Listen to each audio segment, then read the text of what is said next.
everyone. Michelle Seidling here with another episode of Food Experience Unplugged.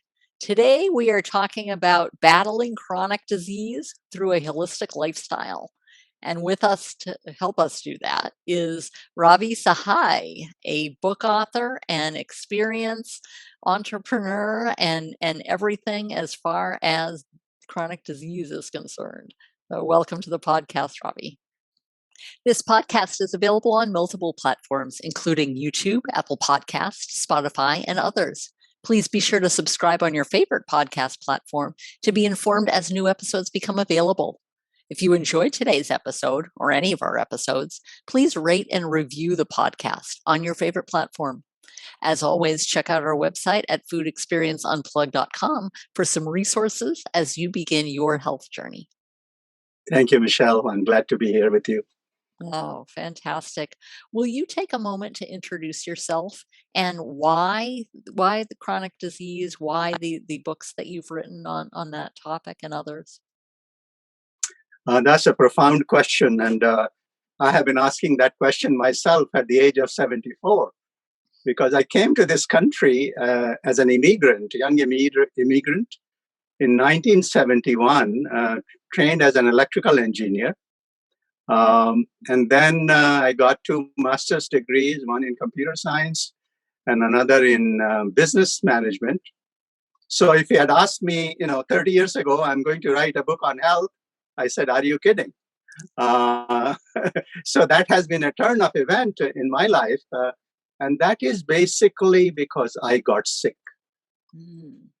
And I am glad to say that at this age of 74, I'm healthy, I'm grateful, and I wanted to share this because I'm not the only one. 1 out of 2 Americans suffer from chronic diseases. People in my family have suffered from chronic diseases like fibromyalgia and Crohn's disease. And I had a heart condition. I had heart attack in 2003. Congestive heart failure in 2007. A pacemaker was put in 2012. But fortunately, 6 years ago, the pacemaker was disabled. My heart is healthy. And I wrote 2 books. One, when I basically found that conventional medicine doesn't seem to have answer for me. So I started to look into holistic medicine and lifestyle changes. But it took some time. The chronic diseases come over time because we are not aware of what we eat and how we move our body and what we think. And that is the lesson for me. So that is what I wanted to share. It's basically just the life taught me all this. I love that. So when you had started having those health issues, were you still on the engineering and business track, or did you do a complete shift over to health? No, not in terms of vocation and career. I worked for Fortune 50 companies, and then after my heart attack, I became consultant, and I was teaching economics, and later I taught math. So I went on to a lower gear, frankly. And at this stage, I basically work in a religious retreat. I volunteer in schools. I'm thinking of writing a play. So, of course, if you're asking about my vocation, after my heart attack in 2003, I had to put myself into a lower gear and change my lifestyle. And the stress was a major factor in my chronic conditions. Okay. Now, is that often the case, or what exactly is that relationship between stress and chronic disease, or perhaps other factors as well? Well, that's again, if you look at conventional medicine, when I got my heart attack, they were not talking about stress. They said, what is your cholesterol level? How is your hypertension? Do you smoke? And do you have genetics in your family? That was the question being asked in 2003. as heart condition, heart disease kind of prompters. But stress has come into picture even in conventional medicine, especially in last, I would say, 5 to 7 years. And interestingly, the holistic medicine, including integrative medicine, that I went to a cardiologist, they were moving towards that. In fact, body mind integration, if you want to give credit in Western medicine, I would say Deepak Chopra had a lot to do with it. But he got that from Ayurveda because Ayurveda knew that body and mind is connected. So, to answer this question, I think that as the science of microbiome is unveiling, and they have found gut brain axis, which says that the gut talks to the brain more than brain talks to the gut. And the food that we eat changes our mood. So this whole thing about how stress creates inflammation, which is now being recognized. So chronic stress is cause of inflammation. And whether you're talking about inflammation of the artery of the heart or the arthritis or diabetes, anything with itis or a skin eruption like dermatitis, all of them can be connected to chronic stress, and inflammation is a result. Okay. Now, thinking back to when you were first having heart issues and so forth, what was your, what was your mindset in terms of health and wellness? Did you feel like you were extremely stressed? You had that chronic stress, or did it take you by surprise? Well, you see, chronic stress is like, you have heard this proverbial thing like frog in a water and the water is being boiled and the still frog doesn't know that I have to jump out of it. So the chronic stress is like that. We are not aware that we are swimming in that water that is heating up. I would say that was the case with me too. So, but what was bothering me a lot that midlife I started to have these problems which were not yet heart disease, hypertension. So I go to my primary care and they give me a drug to control it. And basically I have to take it for life. Then I had sinusitis, which again, they said you have to take antihistamine and that is for life. Then I had eczema. And again, they said, here is some ointment, it's cortisone or whatsoever. And you have to take it symptomatically and manage it for life. So in other words, all these inflammation, there were no cure to, so to say. So that bothered me a lot. And being a researcher by nature, I went to internet, and thanks to search engine at that time, it was not Google, it was Alta Vista.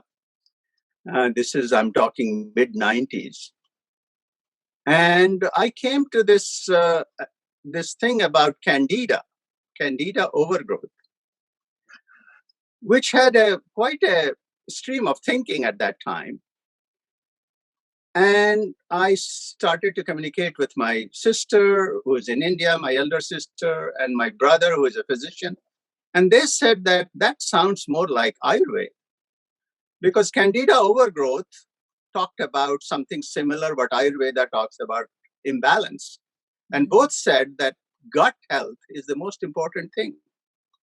90% of the diseases emanate from the gut. So after my heart attack, I got an integrative cardiologist. And I was fortunate, and that was the best decision I made. Of course, I had to do the work. I had to change my lifestyle. But I had a coach who was there, and that is very, very valuable. And somebody who is very reputed. So then the process started. I'm talking about 2000. While I was getting aware in mid-90s, then I had heart attack. So I got this integrative cardiologist. I got to read more about it, including got into Dean Ornish's program of called Heart Healthy, and started to read more about both Candida as well as Ayurveda. And then in 2007, something magical happened for all of us. And that is a paradigm shifting discovery. That's microbiome. Microbiome is the most important discovery since penicillin, and everybody should be aware of it. And it's just the opposite of penicillin. So what microbiome says is this: we have trillions of these bacteria, fungi, etc., viruses, and they actually keep us healthy. If they are in balance, then we don't have inflammation. And how do we keep in balance? It is our responsibility. They are our pets, so to say. We are the vessel, and they work for us. It's fascinating. Every dining table, we don't have those dining table conversation, but wherever we can have this conversation, we need to have conversation about microbiome. And then microbiome and Candida and Ayurveda, they all connect very well. Okay, so you started at that time, you started investigating microbiome and the importance and so forth. And now how did you feel you mentioned you turned to integrative medicine versus conventional medicine. What was the big difference in terms of how they addressed your health or and moving forward in as a kind of a roadmap, so to speak, for your health in the future? Yes. So my cardiologist, one of the reason I went to her is she had recognized that stress is a major cause of heart disease. So her name is Armenia Guarneri, and the first book she wrote is The Heart Speaks. And that basically book said that the patient, you have to listen to the patient, and the stress is a major factor. And she asked me to get in touch with a therapist after my consultation with her. And being an engineer, being a man, I said, no, I don't need a therapist, right? Because I can fix everything myself. But at that point, of course, I listened to her. And that was another very good thing for me to look at my belief system, look at what is causing stress. And so the help came from all different directions. And that is why I will call it is very holistic. To specifically answer a question, I started to look at my lifestyle. My sleep was very poor because I had sinusitis and inflammation of nose, breathing problems, snoring, all that kind of thing. So I took the Ayurvedic help of doing the cleansing, which later turns out is very, very important because it's oral microbiome that we cleanse when we do nasal irrigation, when we do nasya. Later, I did oil pulling. I started to do oil pulling. Of course, I was doing brushing and tongue cleaning, and I changed my toothpaste, etc. So the oral microbiome is one thing, and then I also worked on the gut microbiome with the help of a Ayurvedic, physician, and regularity of exercise. Like I'm not a gym person, but I would have started to skip rope. I started to walk. I started to do meditation, and started to say that connectedness is very, very important. In other words, if I'm not connected, and coming as an immigrant, and then just kind of you're in a survival mode, and you want to make yourself safe materially. So the connectedness part was also missing. So I started to go to church. I developed a community there, and all that thing helped. Okay, all of those helped to lower your stress, which helped your heart. Well, not only it helped my heart, it helped everything. In fact, the sinusitis went away, the eczema went away, the skin got clearer. So it helped in all directions. Became I was living a more non-inflammatory living. In other words, my thinking changed. Before I realized that many times I had a tendency when I would call an 800 number, I would already be angry. And no matter whosoever is on the other side, I am angry. And I said, what is going on here? This person I don't know. This person is doing a job to help me. And about 7 years ago, I said, I'm never going to be angry when I call somebody in a support system. And that has changed me dramatically. So the point is the mind, the attitude, that also creates a stress. Um, so holistic living in Ayurveda, one of the foundations of holistic living is Soch. Soch is a word which is a Sanskrit word, and that is the foundation of health. Now you'll ask me, what does Soch mean? Soch means purity of body and mind. Purity of body and mind. And they gave rituals to do that. As I explained to you, it's about regularity of bowel movement, then the oral microbiome cleaning, then massaging the body, which is the skin microbiome. In fact, Ayurveda had this knowledge of microbiome just because the way they stressed this purity. What did they say? They said the gut movement is important because 70% of the microbiome resides in the gut. 10% of the microbiome resides in the nasal oral cavity.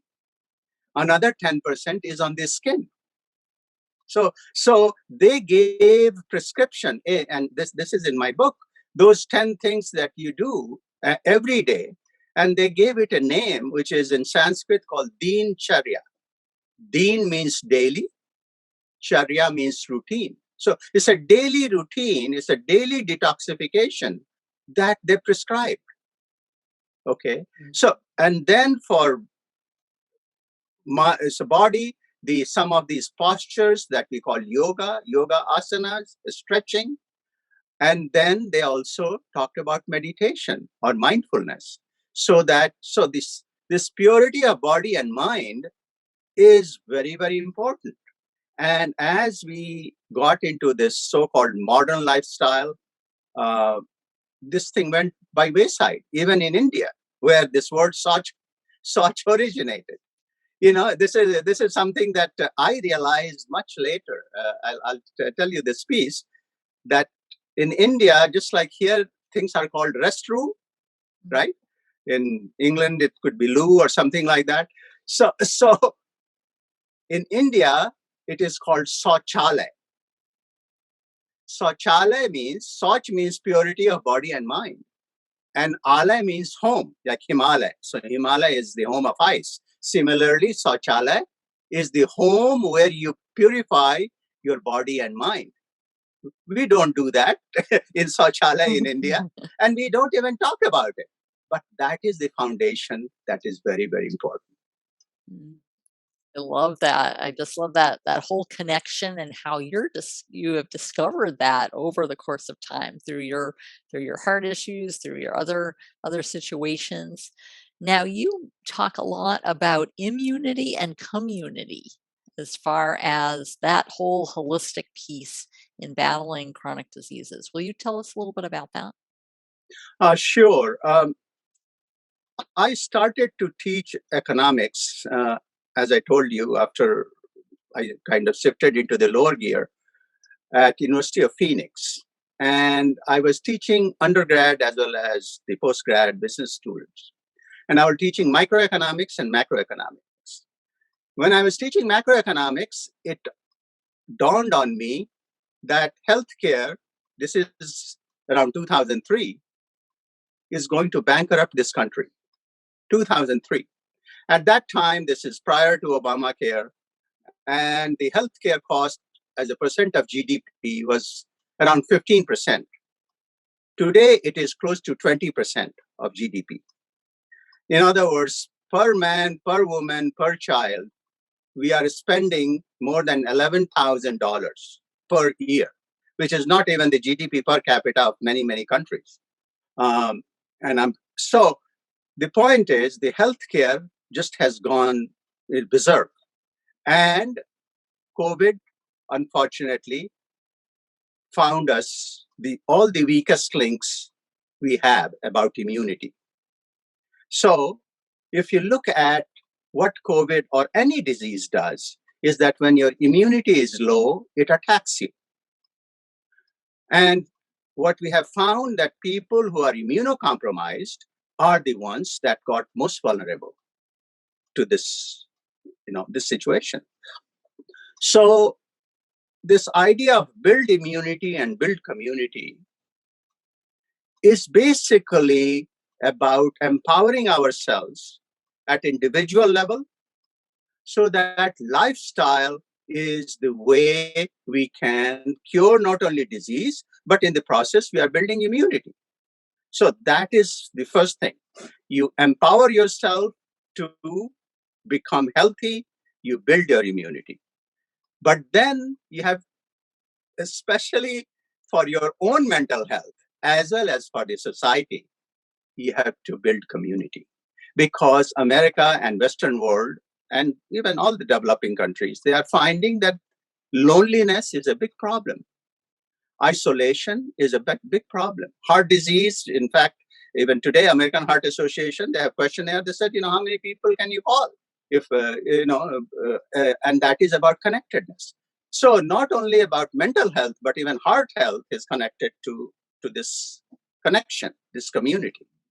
So build immunity and build community is a timeless, kind of advice, but it has become critical. It has become very urgent post-COVID. And I am hoping that our public health, our Surgeon General, who is very very, very proactive about isolation. He has written a book about how isolated we are. But to take both these things together, build immunity, build community, and empower every individual to do that. That will make our country healthy, will be prosperous, and the healthcare cost will be dramatically reduced, I think. I love that. I just that whole tie-in together with individual as well as the community.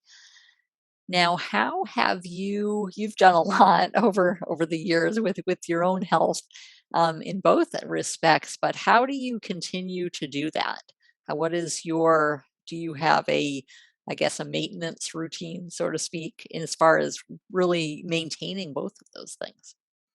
Oh, absolutely. And my book, May You Be Healthy, if I can say it, is basically a handbook that I wrote for my grandchildren. I have 4 grandchildren, but it is for all grandchildren and everybody. So in there, I talk about what is the routine based on both the ancient Vedic wisdom as well as the cutting edge microbiome. So not only is this ritual of Soch, the purity of body and mind we talked about, which is called Dincharya, the daily routine, which I do, rigorously now, and I have improved upon what little bit of it I had known from my childhood. And that is what I'm finding is that those Vedic principles, my mother had it, and next generation, etc., we started to lose it. You see, and that can be said also for America. And I'll talk about that a little bit later about how the food experience got unplugged in America. So the prebiotic and probiotics are the two things when I eat, I keep that in mind. And these two terms are very, very important because prebiotic is a new term which came after microbiome. Probiotic came after we had antibiotics. Now, unfortunately, the way so to answer your question, my book has how to do this daily ritual of cleansing. How do you do? What kind of foods do you eat? You should be mindful of prebiotic and probiotic. Your movement in terms of some stretching, some walking, biking, skipping, whatsoever, move your body. And then the other part is that you do some mindfulness, some meditation, and then the connectedness with the community, with your hobby, etc., etc. And the last thing is to build a good healthcare team, which is very, very difficult these days. I was very fortunate and proactive that I got this integrative cardiologist and I did all this work. But everyone needs a coach like that and or a team like that, which is not easy. It's not there.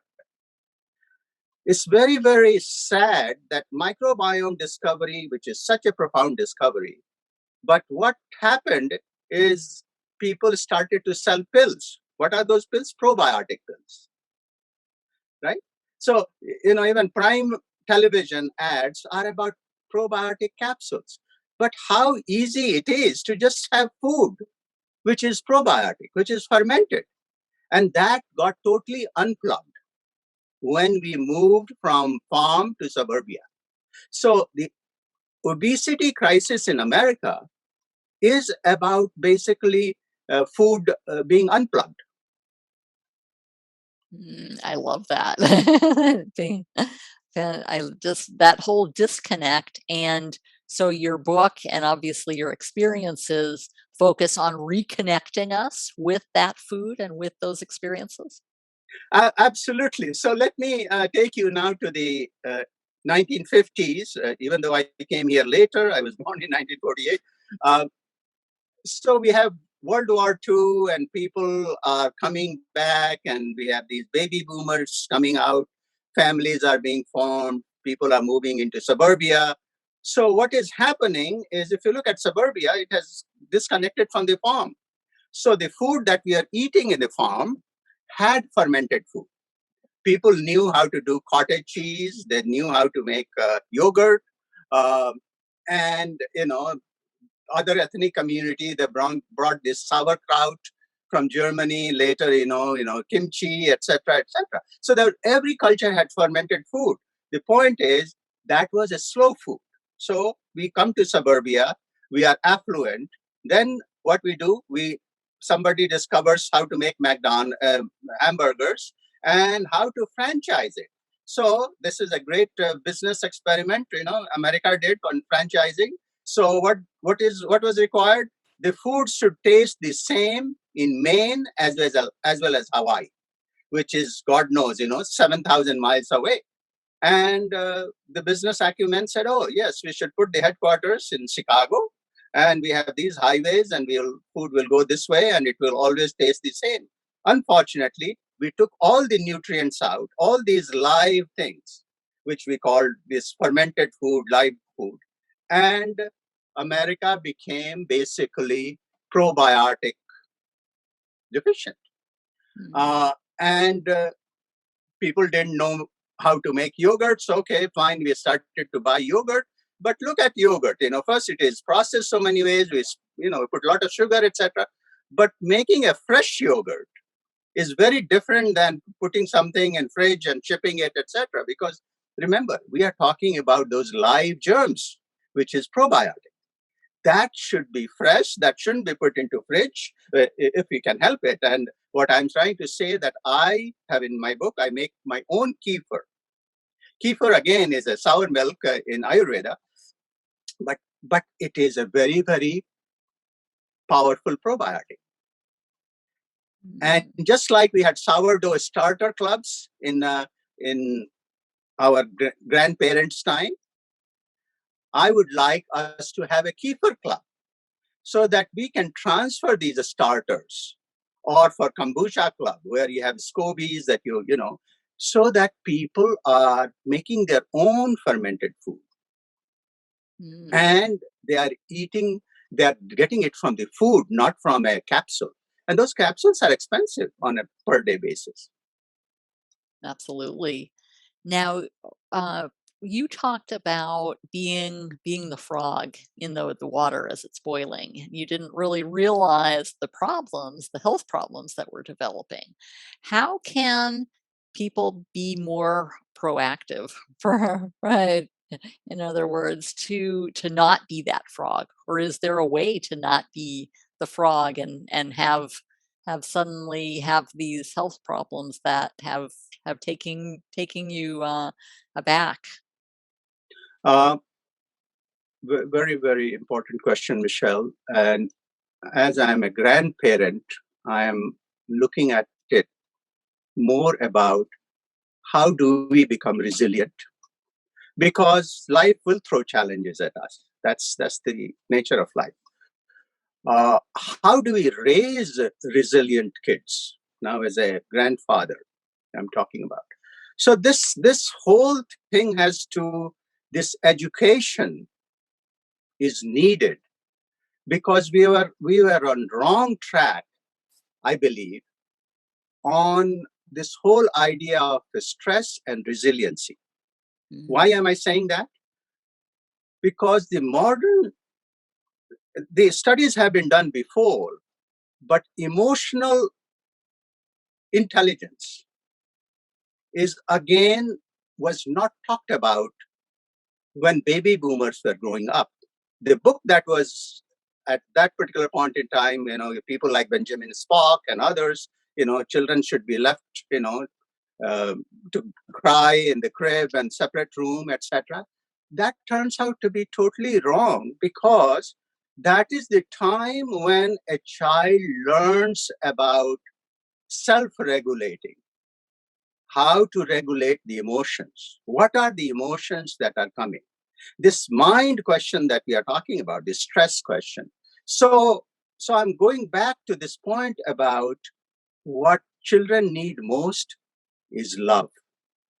And when a child cries and a mother or a father or a nanny picks up the child and soothes this child, the child is getting the training on regulating their emotions, because they know that I have safety, and in that safety they learn. All right. So